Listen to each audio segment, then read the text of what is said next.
Hello, John Brown here with a rather cosmic movie update for you today as I lift the lid on the excellent action-packed and comedy-fueled fantasy sci-fi film from the Hunt for the Wilderpeople director Taika Waititi that finds the filmmaker in control of the latest addition to the Marvel Cinematic Universe as he takes the reins, or should I say the chains, of Thor Ragnarok. Continuing on the series of events from previous Marvel movies, acting as a direct sequel to or next installment of the Thor and Avengers films, the story finds the God of Thunder, aka Thor, Odin's son, played once again magnificently by Chris Hemsworth, in a bit of a pickle. Captured, wrongfully enslaved, and about as far away from his home of Asgard as he possibly could be, our hero is forced to become a gladiator in a bid to win his freedom.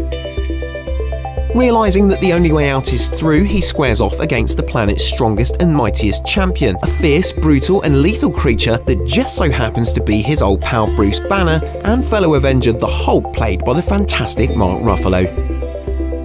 However, despite now having to face the not-so-jolly Green Giant, meaning he's likely about to have his own mate smash him to bits, Thor has bigger problems brewing off-world. The goddess of death, Hela, played by Cate Blanchett, is ripping Asgard to shreds with the intention of not only obliterating Thor's birthplace and starting over as its ruler, but also every single one of the 9 realms and the universe beyond that engulfs it.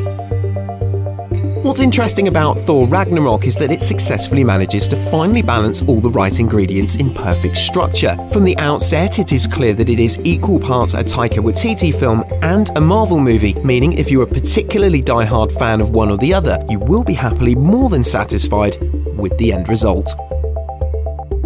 Overall, it's fair to say that Thor Ragnarok has it all. It's well written, brilliantly performed, and all the players do a grand job on screen, including the film's director, who is a standout as new character Korg, working alongside ace performances from Tom Hiddleston, Anthony Hopkins, Idris Elba, Tessa Thompson, Carl Urban, and a very funny and deliciously kooky Jeff Goldblum.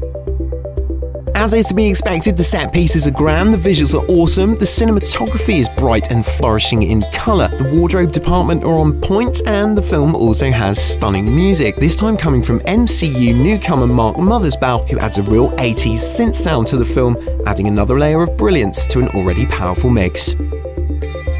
Easily the best Thor film, Ragnarok is clearly the funniest Marvel movie and certainly stands shoulder to shoulder with Guardians of the Galaxy in terms of platinum Marvel films. To put it simply, Thor Ragnarok is a gloriously entertaining laugh-a-minute trip to the cosmos that is big on spectacle and even bigger on heart, making for a flawless, raucous riot from beginning to end, and I promise you, you'll have a hella good time.